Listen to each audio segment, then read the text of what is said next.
Hamidak Yapi, Chantewashtea Pechi Zapi, Tokata Iron Eyes, Imachiapi. Hello everyone, my name is Tokata Iron Eyes. I am from the Standing Rock Reservation. I am Hunkpapa and Oglala Lakota. I'm here today to talk to you about ICWA, the Indian Child Welfare Act, and specifically this most recent threat, the Brackeen v. Holland case. This case threatens to deem the entirety of the Indian Child Welfare Act as unconstitutional on the basis that it discriminates based upon race. Gibson and Dunn and the attorneys on the other side, the bad guys, are trying to eradicate our status as distinct political entities. And they want us, Native people, Indigenous people, to only be considered federal Indians as a race or an ethnicity for whom the ceiling of cognizable rights in this land are civil rights.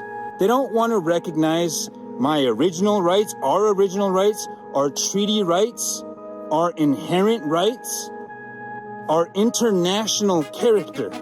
Because of something called the 60 Scoop, 35% of all Native children had been taken away from their homes and placed into white homes. The statistics today are not far off. In fact, the number of Native kids in foster care in the child welfare system is higher than it was when ICWA was signed.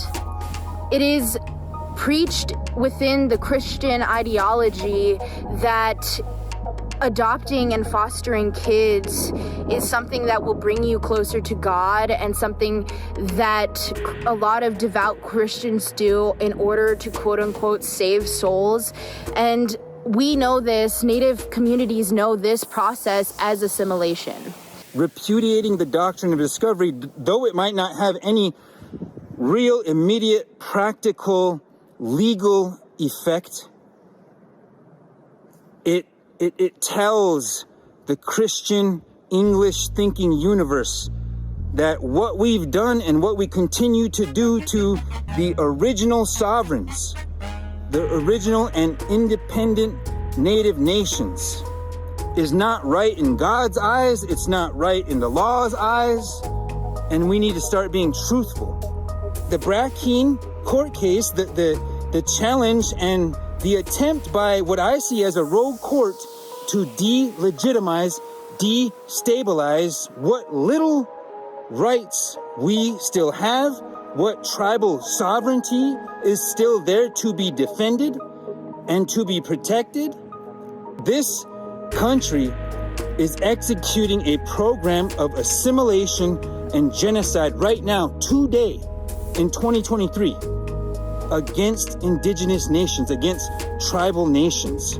So it's extremely important that we recognize what we're facing.